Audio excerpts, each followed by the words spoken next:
Assalamualaikum warahmatullahi wabarakatuh. Salam sejahtera untuk kita semua. Semoga sahabat-sahabat setia yang selalu mendengarkan cerita di channel ini diberikan kesehatan, kelancaran rezeki, dan kebahagiaan yang tidak pernah putus. Terima kasih yang sudah subscribe, like, dan selalu mendukung channel ini. Semoga Allah membalas kebaikan kalian dengan pahala berlipat ganda. Pernahkah kalian mendengar kisah tentang seorang pemimpin desa yang begitu serakah, sampai tega memakan hak warganya sendiri? Namun, siapa sangka, keserakahan itu akhirnya kembali pada dirinya. Perutnya membesar, sakit tak tertahankan, hingga hampir meledak. Bagaimana mungkin hal itu bisa terjadi? Apakah benar ini azab atas perbuatannya? Di sebuah desa yang subur, dikelilingi sawah menghijau dan sungai kecil yang berkelok tenang, berdirilah rumah besar dengan pagar tinggi. Rumah itu adalah milik kepala desa, atau yang biasa dipanggil warga dengan sebutan Pak Kades. Dari luar, rumahnya tampak megah, bahkan lebih mewah dibanding rumah-rumah warga di sekitarnya. Gentengnya berkilau merah, jendela kaca besar terpasang kokoh, dan di halamannya terdapat mobil yang jarang sekali dimiliki orang desa. Pak Kades dikenal sebagai sosok yang berwibawa. Setiap kali ia berjalan ke balai desa, warga bergegas menyalami tangannya, menunduk penuh hormat, dan menyebut namanya dengan nada segan. Sugeng Enjang, Pak Kades, begitu sapaan yang kerap terdengar setiap pagi. Aura yang terpancar dari dirinya membuat banyak orang segan untuk menentang. Namun, di balik itu semua, ada cerita lain yang hanya bisa dirasakan diam-diam oleh warga. Banyak yang mulai berbisik tentang sifatnya yang semakin berubah sejak menjabat. Dulu, ketika ia masih menjadi perangkat desa biasa, Pak Kades dikenal sederhana, bahkan sering ikut bergotong royong membangun jalan desa. Tetapi sejak ia duduk di kursi kepala desa, sikapnya mulai berbeda, lebih banyak memerintah daripada bekerja bersama. Setiap kali ada pembagian bantuan beras dari pemerintah, Pak Kades selalu tampil di depan warga dengan senyum lebar.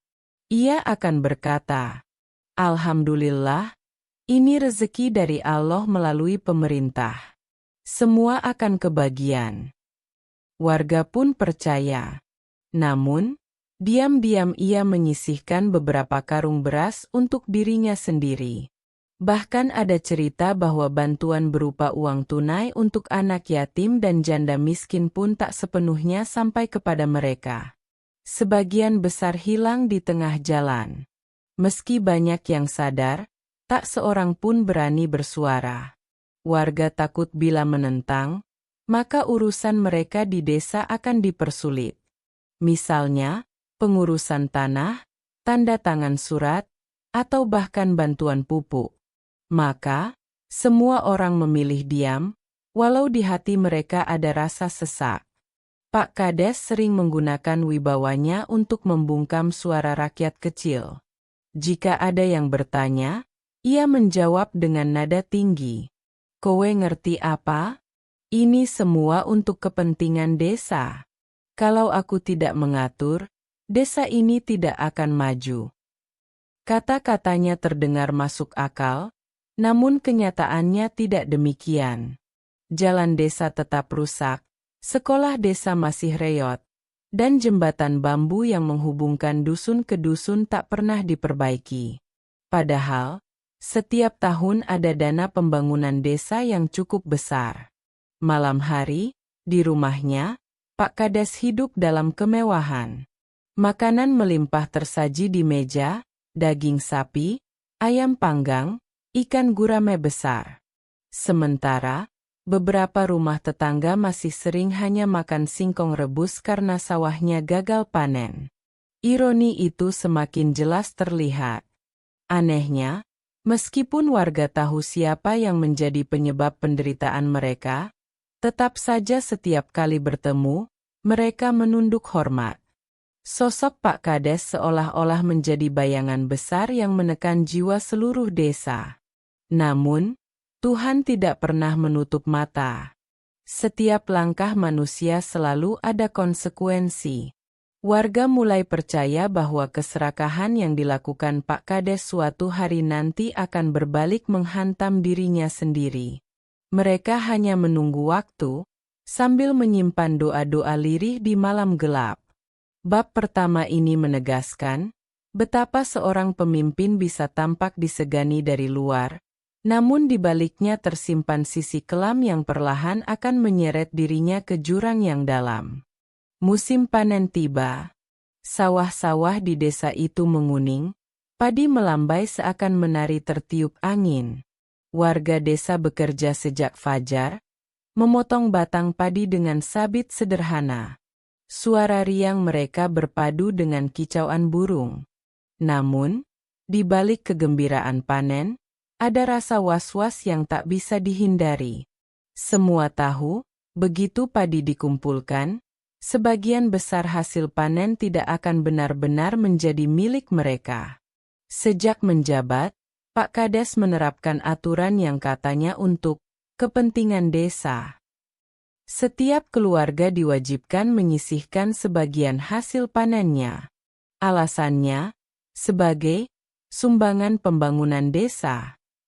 Warga kecil hanya bisa mengangguk, meskipun mereka tahu sebagian besar padi itu akhirnya menumpuk di lumbung pribadi milik Pak Kades.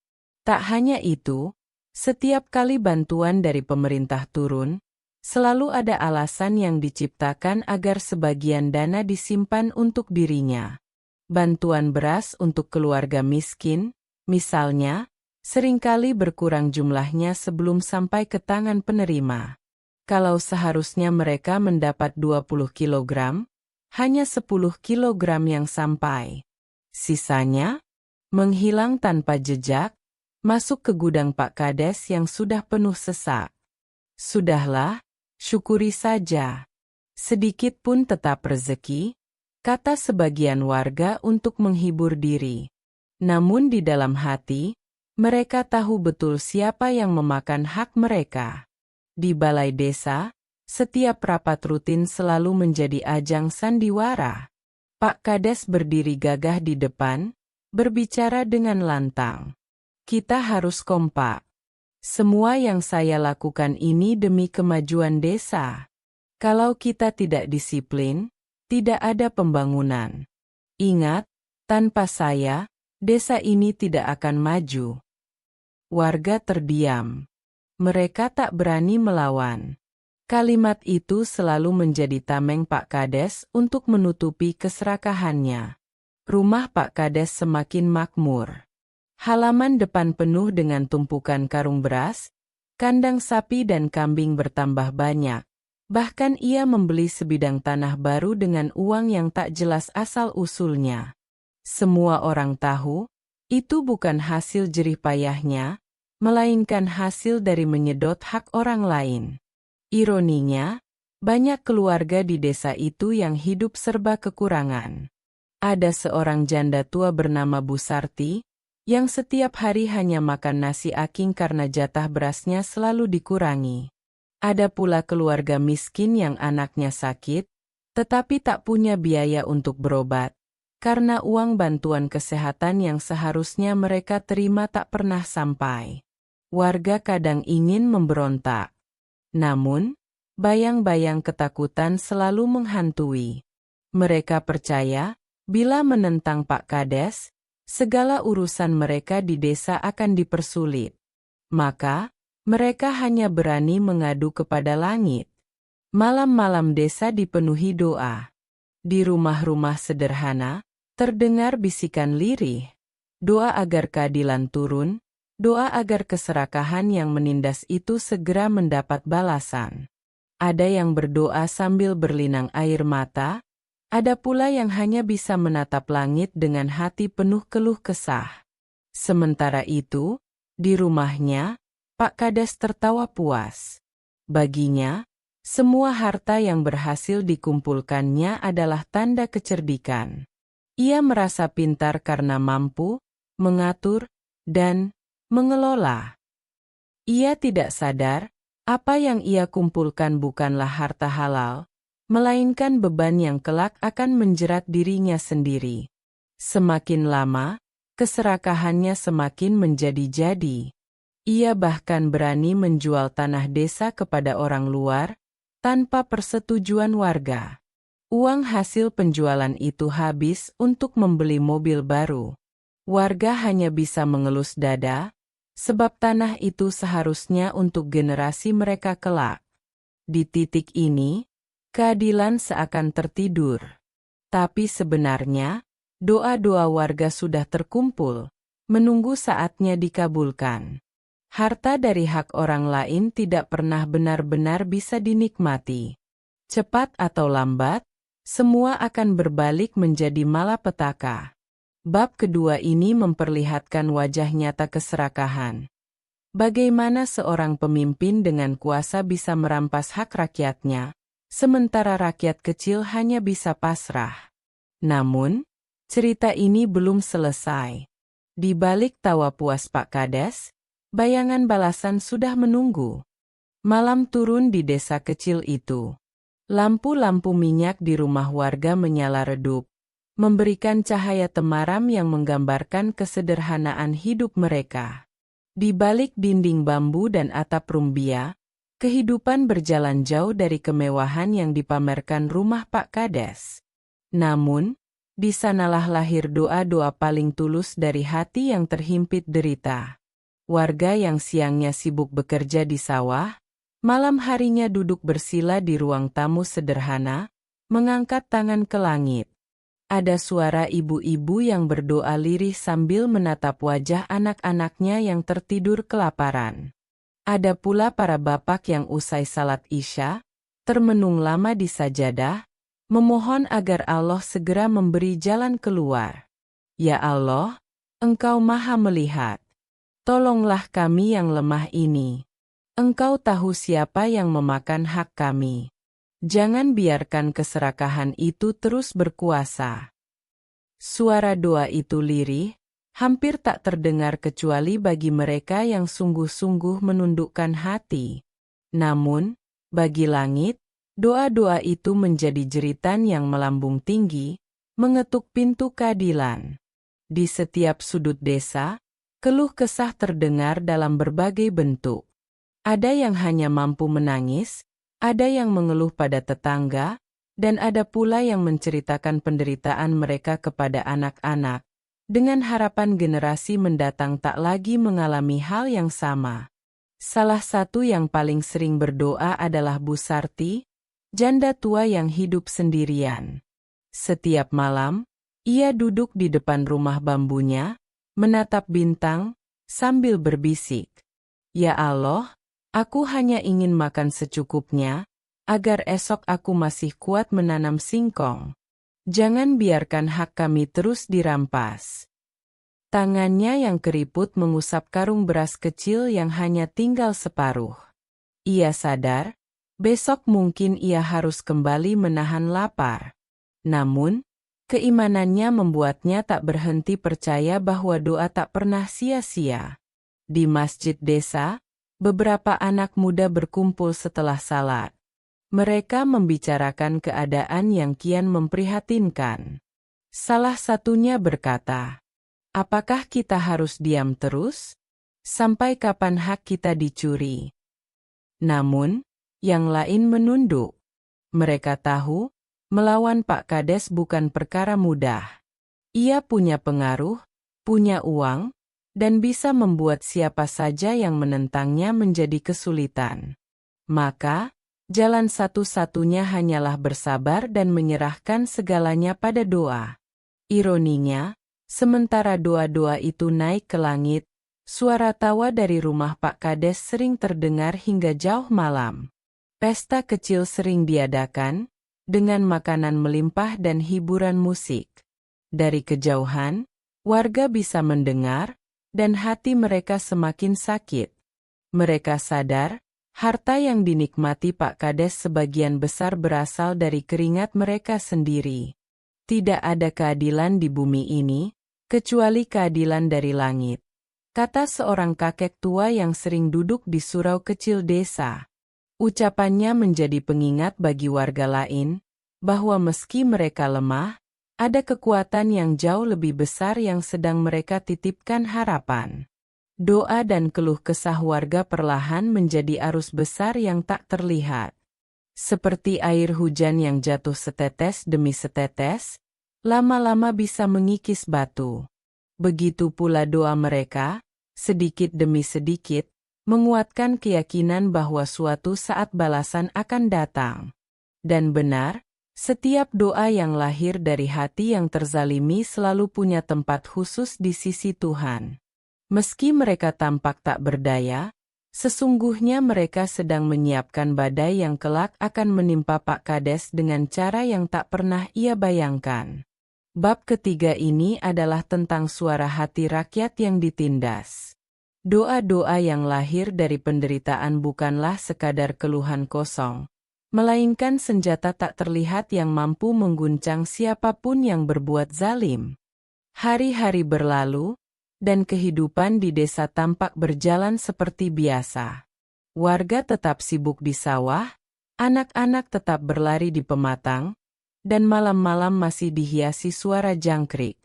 Namun, ada sesuatu yang mulai berubah dalam diri Pak Kades. Awalnya hanya rasa kembung biasa.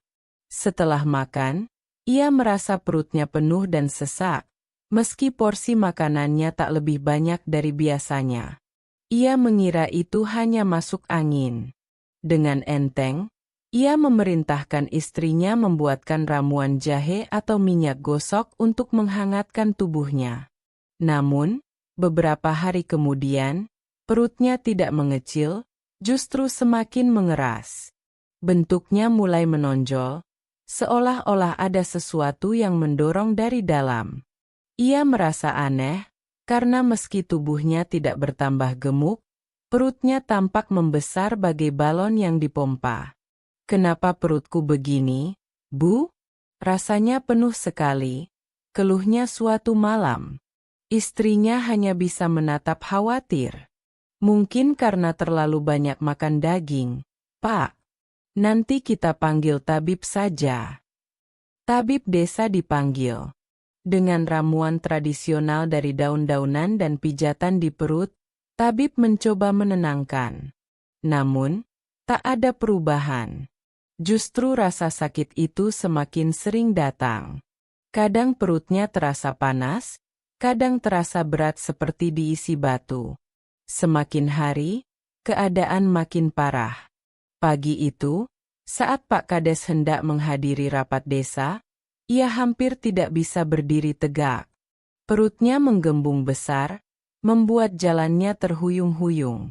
Warga yang melihat dari kejauhan saling berbisik.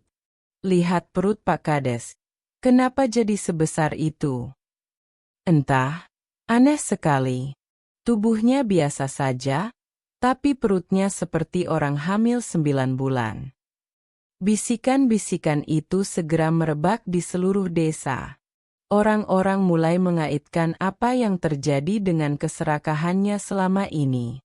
Ada yang berkata lirih, mungkin ini azab dari Allah, balasan atas hak orang yang ia rampas. Pak Kades tentu tidak mau mendengarnya. Ia merasa sakit itu hanyalah penyakit biasa. Ia masih yakin bisa sembuh dengan obat yang tepat. Maka, ia memanggil dokter dari kota. Pemeriksaan dilakukan, tetapi hasilnya mengejutkan. Tak ada penyakit jelas yang bisa dideteksi. Organ tubuhnya normal, tidak ada tumor, tidak ada cairan berlebih, tetapi perutnya terus membesar tanpa alasan. "Secara medis, saya tidak bisa menjelaskan ini," kata dokter sambil menggeleng. "Perut Bapak sehat, tapi faktanya semakin hari semakin membesar." Pak Kades mulai panik. Ia menghabiskan banyak uang untuk mencari tabib terkenal dari luar daerah, mendatangkan dukun dengan ritual aneh, bahkan pergi ke rumah sakit besar di kota. Namun hasilnya tetap sama. Tak ada yang mampu menghentikan perutnya yang terus membesar. Malam demi malam, ia tidak bisa tidur. Rasa sesak membuatnya terengah-engah. Ia mencoba duduk, mencoba berbaring miring, namun tidak ada posisi yang membuatnya nyaman. Kadang ia memegangi perutnya sambil mengerang, merasakan sesuatu yang seperti menghantam dari dalam. Warga desa, yang sebelumnya takut padanya, kini mulai melihat sisi lain. Ada rasa iba, tapi juga rasa lega. Iba karena mereka tetap manusia yang punya hati nurani, lega karena akhirnya mereka melihat tanda bahwa keserakahan Pak Kades tidak akan dibiarkan begitu saja. Sebagian warga berbisik, doa kita mulai dikabulkan. Lihatlah, harta yang dia rampas tidak membuatnya bahagia. Justru jadi penyakit baginya. Sementara itu, di rumah besarnya, Pak Kades merasa hidupnya mulai berubah. Semua makanan lezat yang dulu ia nikmati kini hanya membuatnya mual. Karung-karung beras yang menumpuk, sapi-sapi gemuk di kandang, emas dan tanah yang ia kumpulkan, semuanya terasa sia-sia. Ia tidak bisa menikmatinya. Di tengah rasa sakit yang semakin berat, ia mulai teringat kata-kata yang sering diucapkan orang tua dulu. Harta haram itu berat, tak bisa ditanggung oleh tubuh. Cepat atau lambat, akan kembali menjadi beban bagi pemiliknya. Kini, setiap kali ia menatap perutnya yang terus menggembung, ia merasa seperti sedang menanggung beban seluruh desa. Hak-hak orang yang dirampas seakan terkumpul di dalam tubuhnya, menekan dari dalam, membuatnya menderita. Bab keempat ini adalah awal dari pembalasan yang nyata. Perut Pak Kades yang membesar bukan sekadar sakit fisik, melainkan simbol bahwa keserakahan manusia selalu ada batasnya. Saat batas itu terlampaui, alam dan doa orang-orang terzalimi akan mengambil perannya. Malam semakin panjang bagi Pak Kades. Dulu ia bisa tidur nyenyak di ranjang empuknya, ditemani hidangan mewah sebelum terlelap. Kini, setiap malam berubah menjadi penderitaan. Perutnya yang semakin membesar membuatnya tak bisa bernapas lega. Ia hanya bisa duduk setengah rebah di kursi besar, mengeluh dengan napas terengah-engah. Bu, sakitnya tak tertahankan. Perutku, seperti mau meledak, rintihnya. Istrinya, yang biasanya ikut menikmati kemewahan, kini tak bisa berbuat banyak. Ia hanya bisa menatap wajah suaminya yang pucat, peluh dingin membasahi keningnya. Malam demi malam ia menyiapkan kain basah, mencoba mengurangi panas di tubuh suaminya. Namun, usaha itu sia-sia. Rasa sakit itu tidak berkurang, justru semakin kuat menekan. Tabib dan dukun silih berganti datang. Ada yang membawa ramuan pahit dari akar hutan, ada pula yang membawa dupa, mantra, dan air kembang. Semua dicoba, namun tak ada hasil. Bahkan dokter-dokter di kota besar pun angkat tangan. Mereka hanya menggeleng dan berkata, tidak ada penyakit seperti ini dalam catatan medis. Setiap kali mendengar itu, wajah Pak Kades semakin muram. Ia mulai kehilangan harapan. Harta yang ia tumpuk tak bisa menolongnya. Mobil mewah, tanah luas, emas dan beras yang ia rampas. Semuanya tak mampu menukar rasa sakit yang setiap saat mencabik tubuhnya. Siang hari pun sama. Ia tidak bisa lagi berjalan normal. Setiap langkah terasa berat, perutnya yang membesar membuat tubuhnya oleng. Warga desa, yang dulu segan kepadanya, kini hanya bisa memandang dengan tatapan campur aduk. Ada rasa kasihan, tapi juga ada bisikan lirih yang menyebut, itu balasan dari Allah. Azab karena memakan hak orang lain. Suara-suara itu kadang sampai ke telinganya. Hatinya panas, tapi mulutnya tak sanggup membantah. Karena memang benar, Di lubuk hatinya ia tahu keserakahan yang selama ini ia lakukan. Rasa sakit semakin tak tertahankan. Kadang ia merasa seperti ada batu besar yang menekan dari dalam. Kadang seperti ada bara api yang membakar perutnya. Tak jarang ia menjerit keras, membuat warga desa yang lewat di depan rumahnya merinding mendengar suaranya. "Arth, tolong, perutku panas." Jeritan itu menggema hingga ke ujung desa. Anak-anak kecil berlari ketakutan, menganggap rumah kepala desa kini angker karena penuh tangisan. Warga berbisik bahwa doa mereka telah didengar.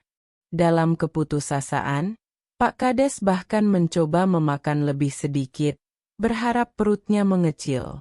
Tapi anehnya, meski ia hampir tidak makan, perutnya tetap membesar, seakan-akan menghisap bukan dari makanan, tapi dari sesuatu yang tak kasat mata. Hingga suatu malam, ia duduk di kursi besar sambil memegangi perutnya yang menegang. Wajahnya pucat pasi, matanya sayu, dan bibirnya bergetar. Ia menangis lirih. Untuk pertama kalinya dalam hidup, ia merasa benar-benar tidak berdaya. "Ya Allah, ampuni aku salah, aku tamak." Tangis itu pecah di ruang megah yang penuh harta rampasan. Namun, penyesalannya datang terlambat. Warga desa, yang dulu ia sakiti, hanya bisa berdoa agar penderitaannya menjadi pelajaran. Bab ini adalah puncak penderitaan seorang manusia yang serakah. Tidak ada yang lebih menyiksa selain merasakan azab di dunia. Sakit yang tak tertahankan, yang tidak bisa diobati dengan apapun, dan hanya menyisakan penyesalan. Di ruang rumah besar yang dulu selalu ramai dengan tawa pesta, kini hanya terdengar desahan lemah seorang pria. Pak Kades terbaring di dipan panjang, tubuhnya semakin kurus, sementara perutnya tetap besar tak wajar. Suasana rumahnya muram, tak ada lagi suara musik atau aroma makanan lezat. Yang ada hanya bau obat-obatan, kain basah, dan suara rintihan yang memilukan. Hari demi hari, penderitaannya kian parah. Rasa sakit yang mendera membuatnya tak bisa tidur. Setiap menit terasa panjang, setiap detik terasa menyiksa. Istrinya sudah kehabisan tenaga. Pelayan rumah pun satu persatu memilih pergi, tak sanggup menghadapi suasana angker penuh jeritan itu. Dalam sepi, Pak Kades mulai merenung. Untuk pertama kalinya, ia menoleh ke masa lalu, menimbang satu persatu perbuatannya. Ia teringat saat mengambil beras untuk janda miskin, uang bantuan anak yatim yang ia potong, hingga tanah desa yang ia jual demi memperkaya diri. Semuanya berkelebat bagai bayangan hitam yang menekan hatinya. Air mata menetes di wajahnya yang pucat. "Ya Allah, kenapa aku begitu tamak? Mengapa aku tidak pernah puas?" bisiknya. Dalam derita itu, ia memanggil istrinya. "Bu, aku ingin minta maaf pada warga. Tolong panggil mereka, siapapun yang merasa pernah aku zalimi." Dengan berat hati, istrinya menyampaikan pesan itu. Sebagian warga datang, meski dengan ragu. Mereka menemukan Pak Kades terbaring tak berdaya, jauh dari sosok gagah dan berwibawa yang dulu menekan mereka. Dengan suara parau, Pak Kades berusaha berkata, "Saudara-saudaraku, maafkan aku, selama ini aku salah, aku serakah, aku memakan hak kalian, aku mohon ampun." Warga terdiam. Beberapa menunduk, ada yang menggeleng, ada pula yang meneteskan air mata. Mereka memang sudah lama sakit hati, tapi melihat pemimpin mereka hancur seperti itu, rasa iba tetap hadir. Namun, mereka sadar, maaf manusia tak akan bisa menghapus dosa yang begitu banyak. "Pak Kades," ucap seorang sesepuh desa dengan suara tenang, "kami ini orang kecil. Kami bisa memaafkan, tapi dosa kepada Allah hanya bisa diampuni jika Bapak benar-benar bertaubat. Sayangnya, penyesalan ini datang terlambat.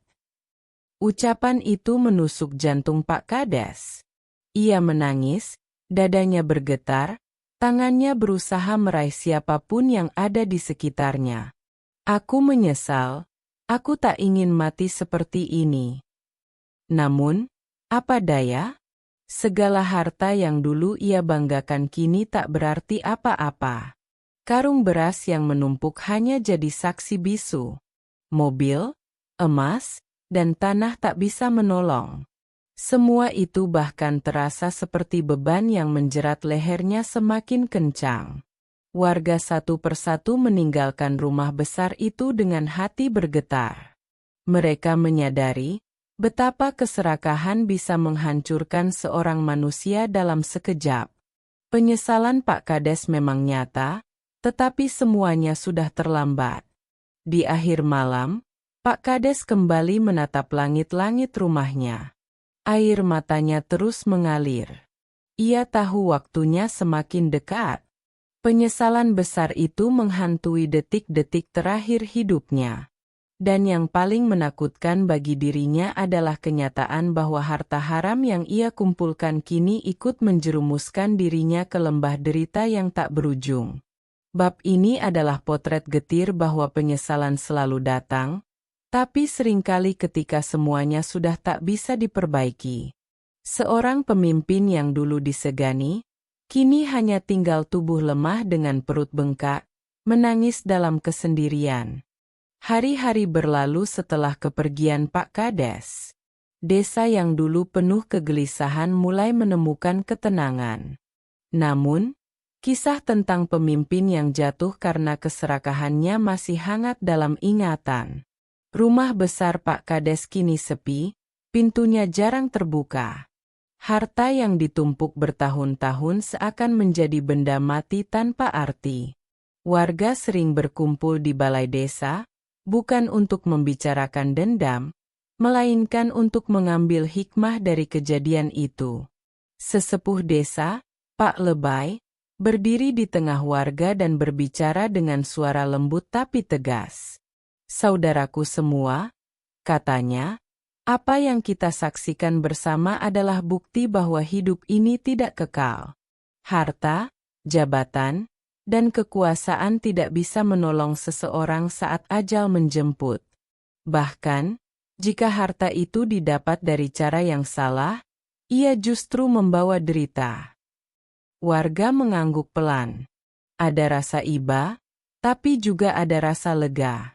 Kezaliman yang mereka terima dahulu kini berakhir, diganti dengan kesadaran baru bahwa kekuasaan tanpa kejujuran hanya akan berakhir pada kehancuran. Anak-anak muda desa pun banyak yang menjadikan kisah Pak Kades sebagai pelajaran. Mereka sering mendengar cerita itu dari orang tua atau guru mengaji. Jangan serakah, jangan mengambil hak orang lain, begitu pesan yang selalu diulang. Bagi mereka, kisah Pak Kades bukan sekadar cerita, tapi peringatan nyata bahwa jalan hidup bisa berakhir tragis jika salah memilih arah. Di masjid desa, para ustaz juga mengingatkan jamaah tentang pentingnya keikhlasan dan kejujuran. Mereka menekankan bahwa rezeki yang halal, meskipun sedikit, lebih baik daripada tumpukan harta haram yang kelak menjadi azab. Seiring waktu, suasana desa berubah. Gotong royong kembali hidup. Warga lebih peduli terhadap sesama. Mereka sadar bahwa kebaikan bersama jauh lebih berharga daripada harta pribadi. Bahkan, ada yang mengusulkan agar tanah-tanah bekas milik Pak Kades yang terbengkalai digunakan untuk kepentingan umum, seperti sawah bersama atau lahan untuk anak yatim. Kisah Pak Kades pun menyebar ke desa-desa tetangga. Orang-orang menceritakan bagaimana seorang pemimpin yang dulu disegani, jatuh hanya karena keserakahan. Cerita itu menjadi pengingat agar siapapun yang diberi amanah, entah besar atau kecil, selalu menjaganya dengan penuh tanggung jawab. Di hati warga, tersimpan doa. Doa agar mereka tidak mengulangi kesalahan yang sama. Doa agar Allah selalu melindungi mereka dari sifat tamak dan zalim. Doa agar desa mereka tetap damai, makmur, dan penuh keberkahan. Dari tragedi itu, lahir kesadaran bahwa kekayaan sejati bukanlah rumah besar, bukan pula emas yang menggunung, melainkan hati yang tenang dan keberkahan hidup. Sebab, manusia tidak membawa harta ke liang lahat, melainkan hanya amal baik dan kebersihan hati. Maka, pelajaran yang bisa kita petik dari kisah ini adalah: jangan pernah mengambil hak orang lain, sekecil apapun itu. Gunakan kekuasaan untuk melindungi, bukan menindas. Ingatlah bahwa semua yang kita miliki hanyalah titipan, yang pada waktunya akan dimintai pertanggungjawaban. Penyesalan memang selalu datang, tetapi jangan menunggu sampai terlambat untuk bertaubat. Kini, setiap kali warga melintas di depan rumah besar Pak Kades yang sepi, mereka selalu teringat bahwa keserakahan bisa menghancurkan siapapun, bahkan orang yang dulu paling berkuasa sekalipun.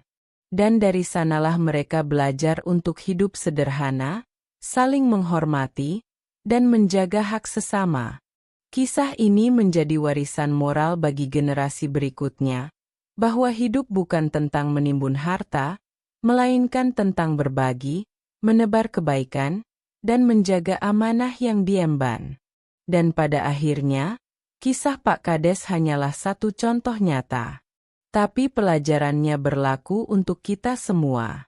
Sahabat semua, demikianlah kisah kita kali ini. Semoga kita bisa mengambil pelajaran berharga, agar hati selalu dijaga dari sifat serakah. Terima kasih yang sudah setia mendengarkan sampai akhir. Jangan lupa dukung terus channel ini dengan cara like, subscribe, dan bagikan agar semakin banyak yang mendapat manfaat. Wassalamualaikum warahmatullahi wabarakatuh. Sampai jumpa di cerita berikutnya.